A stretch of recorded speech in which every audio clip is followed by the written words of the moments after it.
Look, I need to give you a huge apology. My project, Austin Allegro, is the most popular project that I have, and yet it's the least updated. So I have many apologies to give you, but this episode has actually got some real news about the Austin Allegro Sleeper project. I'm Jonny Smith. Welcome to the Late Break Show.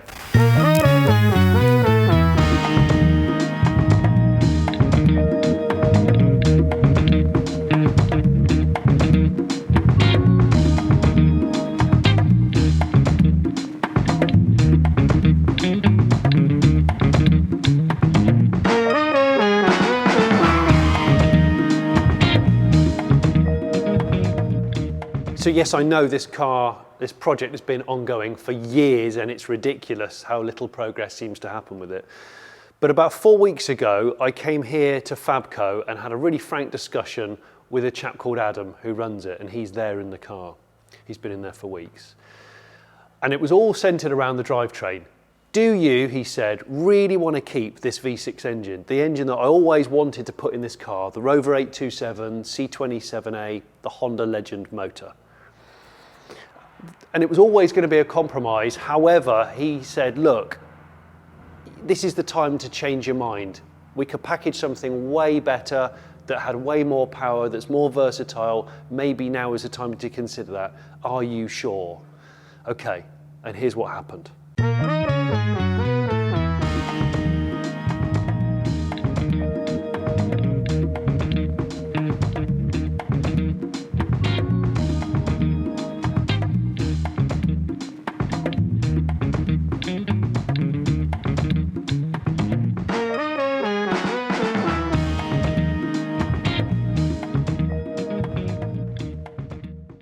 So off the back of that, I went away and I had to think about it, and within 24 hours it was like, stop it, Jonny, just commit to a K20, which is why that is a K20 engine, so Civic Type R motor from an FN2. I'm not brilliant on the Civic numbers, but an FN2, the spaceship shape of Type R. This is Adam's engine that we're using for all the dummying, and Adam cracks straight on with how we will package this engine into this car. Bearing in mind, we do ideally want the cooling at the front. I know we were going to put the cooling for the V6 in the back, and maybe some turbo action. So over to you, Adam. So first thing really, as one of the biggest problems with the V6 was the width of the engine really, and getting the drive shaft angles correct so that the CVs don't wear out prematurely because of how much action the front drive shafts and CVs have to do in terms of steering, suspension travel, and then engine placement. Yeah. So it was a case of cutting the front end off because the fabrication work that had been done in the past was never really going to be up to the standard of building like a hot hatch, something that would really actually translate the kind of driving feel that you want. Yeah. So chop all the front end off, add in our own chassis legs, something really substantial and structural that we can then add everything else onto. Obviously the problem with the Allegro is the bulkhead's not very strong. There's not a lot of strength really in any of the Allegro. Yeah. So there's a lot of material to add in. But that's really the first step, getting those chassis legs in, getting the engine in the correct position, and then we can start to think about actually adding all the suspension back in again. Yeah. We knew we were reusing the adjustable struts. Yeah. You think you're going to reuse the Mark II Golf lower parts here. The drive shafts are TBC. They'll probably be Civic inners and custom. Yeah, so we'll need to actually, we'll make up a mock-up drive shaft basically using like half Volkswagen and then half Honda.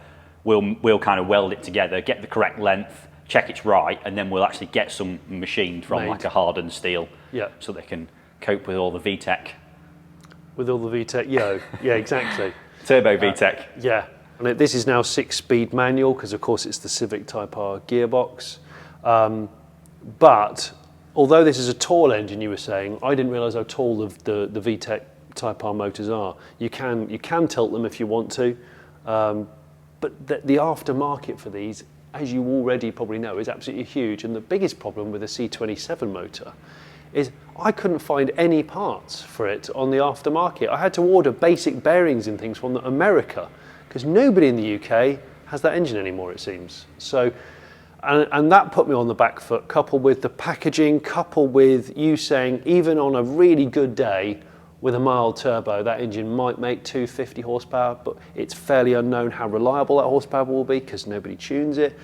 So after all that, I was thinking, are we going to get to a point where we've spent years doing it and it still might not be that fast or reliable? Whereas that is more power straight out of the box, aftermarket, everything available if you so wish, NA, turbo, supercharged, whatever. Just to remind you, this is the C27A, the 2.7 V6, the original motor. MPR rebuilt it. I had it all vapor blasted when it was stripped by Gatwick Vapor Blasting, who I want to say a massive thank you to.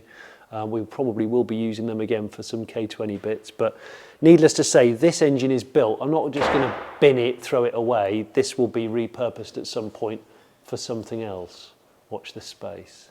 If you haven't watched an episode of the Allegro before, you probably want to watch the old episodes. I'll put them above. But really, I want this to be a hot hatch. I want this to be a drivable, registered, street legal hot hatch that can corner well, can do track days well, but doesn't give the game away visually. Other than the sump. Other than the sump.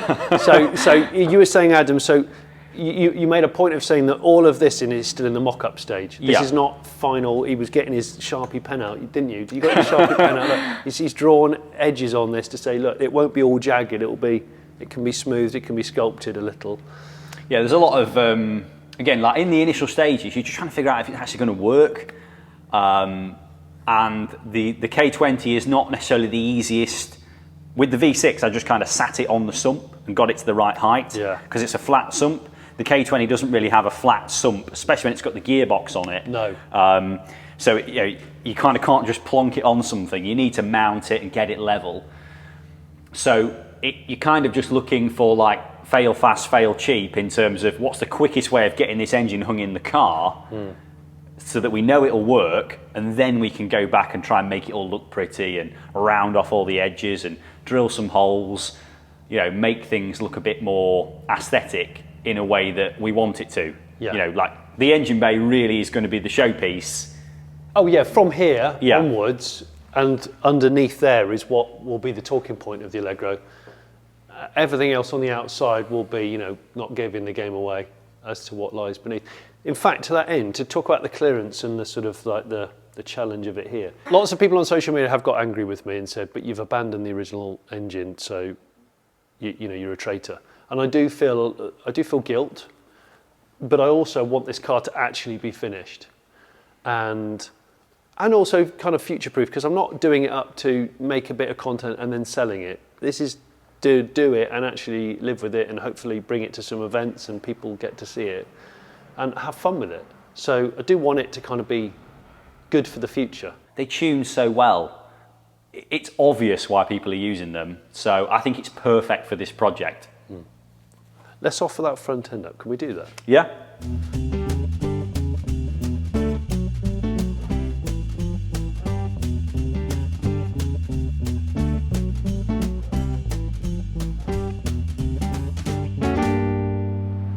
So look, I know you're upset about the fact the car isn't running, driving and finished. And to be honest, no one's more upset about that than me. But anyway, next door having a massive, seemingly JCB party. It's beyond our control. But Adam's just mocked up and clipped on the front panel and the wings. Two reasons for that. We'll talk about the clearance problems and also, ideally, this car's going to have a quick release, one-piece front end, really, that keeps the original paint where we've got it. This panel's off a donor Allegro, and the bonnet will go up, and this will hopefully kind of be able to be removed with relative ease. So, that inlet manifold. Yeah, so this stock inlet is pretty big, and it's because it's naturally aspirated. They do kind of weird things with the intake tract to help it generate more power. Yeah. But because we're going boosted, we don't need that.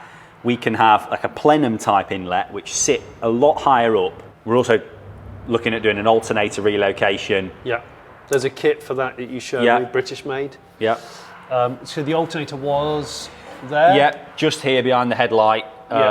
It could potentially stay there, but I think it'll just neaten up all of the engine bay if we drop it down. Yeah. And it would almost be in view behind the valance. Okay. And again, it just gets rid of the upper belt tensioner. So you can get rid of these. There's a roller and a tensioner here which can go. I know it's sad, but I'm probably going to downplay the Honda Type R. I've got an idea for maybe going British Leyland engraving or something on the top. But you were Brown saying, cam cover. Yeah, something like that. So now you can see obviously the valance and the front grille panels on. You can see approximately where the strut tops are and the height of the engine. The sump, from memory, the A-Series sump was very low and visible on the Allegro, but because the car's high up on Adam's fabrication bench, it does draw your eye into the sump. But we've got a couple of ideas for maybe a guard or even disguising it to make it look more A-Series like. It's going to go here on that engine mount somewhere around here, which is what you've already been experimenting with, I know. Yep. So it's exciting. It's exciting because there's going to be an effortless delivery of power. I'm not going to go 500 horsepower or anything, but you can go anything between 250 and 500. We don't need that much power. It's That's cool that you can do it. kilo car. Yeah, it's cool that you can do it, but you really don't need that much. It would have been cool with 250. It would have been fine, but it's just knowing that you have the scope for more and it's easy. Yeah. You know, it's not going to be stressed at that kind of power, and that's what makes a reliable car. I want it to be reliable. I don't want it to be a grenade. I'm not interested in that. So the next step will be, I guess, the next time you see this update, and we are going to do regular updates because he's making me do that. For sure, yeah. And I'm all right with that. Is, I guess, the inner wing fabrication for where these are going to locate. Yeah, so that one is actually at its correct height. Okay. That one's too high, still got the spring on, because obviously we've got to allow for a little bit of droop. The car at the minute has its hubs at ride height. Yeah. So I've taken the spring out, compressed the shock absorber a little bit to kind of show where the shock absorber top would be if the car was sat on the ground on its tyres, basically. Yeah, okay. This view is probably a good view to use because you can see where the engine is positioned. You can see where Adam's put the hubs, and you can probably see where the start of the wishbones are, the bottom wishbones that he's put together, which look neat. Thank you very much. They look really neat. What makes this car different to normal, well, maybe like race cars and kind of track day cars that run rose jointed suspension, is we run pretty high profile tyres, and that's going to take out most of the kind of crashiness I would have thought. I hope anyway. Tyres, you say? Tyres. Seamless. Look, Yokohama, Advan AO52s. These are a really, really fantastic tyre. They're very, very sticky. Look at that. But obviously road legal. Available in 15. Not a ridiculously low profile. This is a 50 profile because I wanted it to still look relatively 50's fine. Yeah, 50's all right, yeah, isn't it? 50's fine. You're probably a little bit offended also about the fact that in the intro you saw a glimpse of an Austin Princess and it hasn't been referenced. Well, now we should have a quick chat about Adam's Princess. Now I'm almost sure that I've influenced this project, and if you want to know more about it, you should follow FabCo's YouTube channel. Well, for two reasons. One reason is because all of the really in-depth fabrication going on this Allegro is going to be shown on his channel, not mine. Mine will be more of an overview, but this is being documented in detail on the YouTube channel for FabCo, and it's bloody brilliant. It's called the Prince S Type. Adam, why is it called the Prince S Type? It's got a 3-litre V6 manual, front and rear subframe, full swap from a Jaguar S Type. So Jag S Type, the modern S Type, not the 1960s one. He Yeah, bought a fully functional car, probably from an old man, that was manual, and then has married the subframe, the engine, the transmission, and the whole. You have to come around the back, the whole rear cradle. It's mega. So it's going to be a rear-wheel drive, manual, 3-litre V6, turbo. Twin turbo, probably. Twin turbo. Yeah. It's bloody brilliant. You can see this cradle that you've managed to utilise, and we know that Jags handle really well. So this promises quite a lot. And it's not going to be a true sleeper, as in there will be arches, I think. There's 9J wheels. There's 9J wheels. You've gone for mini lights, but it's going to stay beige and brown. And I think this is going to be good. And worryingly, it seems to be taking shape quicker than a certain other British Leyland vehicle. Well, you know, now that car's here, I'm dedicating time to it, and I'm just as excited to see the Allegro finish as I am this. What a pair, though. Yeah, so I think they go together well. Would you deal with Rolls-Royce and British Leyland? I mean, what a pairing. I would have thought Rolls have gone, I'm not being funny, but you're not having those dog boxes near our cars. But wow, yeah. So if you want to know more about the updates on the Princess type, follow FabCo on YouTube, and also follow FabCo anyway for more in-depth updates on the fabrication side of the Agro. We should call it the Allegro with a capital R, yeah? Yes, yeah. Like the type. The Allegro. Row. Yeah. That. Nothing's progressed inside the Allegro, or not that's been fitted. I have had the whole interior reupholstered and a carpet set made. And if you were at the Manchester Lake Break event last November, you would have seen the interior for the Allegro. But I am going to do a standalone episode detailing what Craig Hughes, the upholsterer, has done. He's done an amazing job. But obviously that won't be going in for a fair while yet. The suspension is obviously crucial on the Allegro in order to be able to make it handle and stuff. Previous episodes have shown the converting it to top strut like this, but Adam's made a jig, because in order to cut the front off the car and know where you're going to put everything, you kind of need to measure it properly. Over to you, Adam. Yeah, so it's quite a simple process in doing it this way. It's kind of a bit more difficult initially. You've got to build a jig and mount the car on it. But once you've done that, and you know what the wheelbase of the car will be and the track width will be, you kind of just mount this plate, which the wheel hub attaches to, at the kind of track width and wheelbase. With the panel on. So you know exactly where the wheel's going to be in the wheel arch. Then you can build everything back inwards from that. You bolt the knuckle on. You can then make the suspension arms and kind of build attachment points for them, all coming from the bulkhead. But yeah, it's more work initially to do it this way, but it makes it super easy to translate it onto both sides. You don't have to really do much measuring, because everything, all the geometry comes from the jig and not from a potentially inaccurate car. This is very much obviously not finished, but obviously we've got the main chassis leg, and then everything from that point kind of triangulates off of it. So I then added a reinforcement plate which ties into the original actual Allegro chassis leg kind of thing, which I will seam weld all underneath.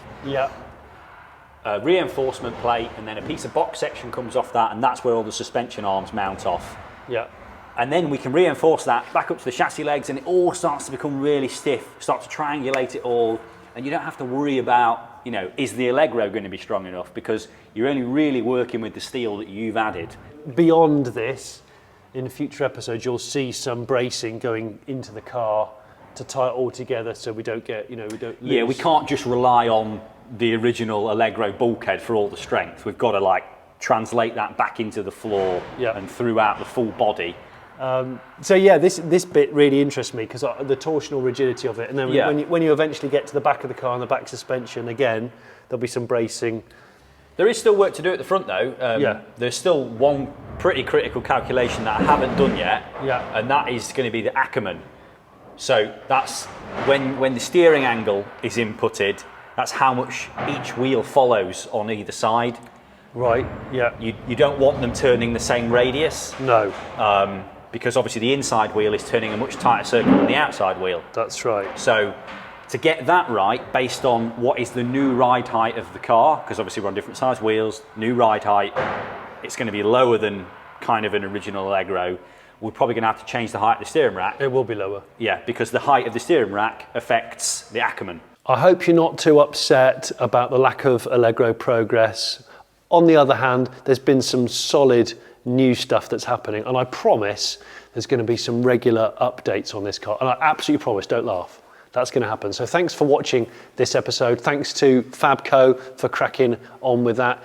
If you want to support the Late Break Show via Patreon, you can now support us through Patreon. You'll get early access to information about up and coming features or the actual videos themselves. Or maybe you could just buy some merch. You can support us through merch. There's a link to our merch shop. It's in the description, actually. I'll put it in the description. Thank you.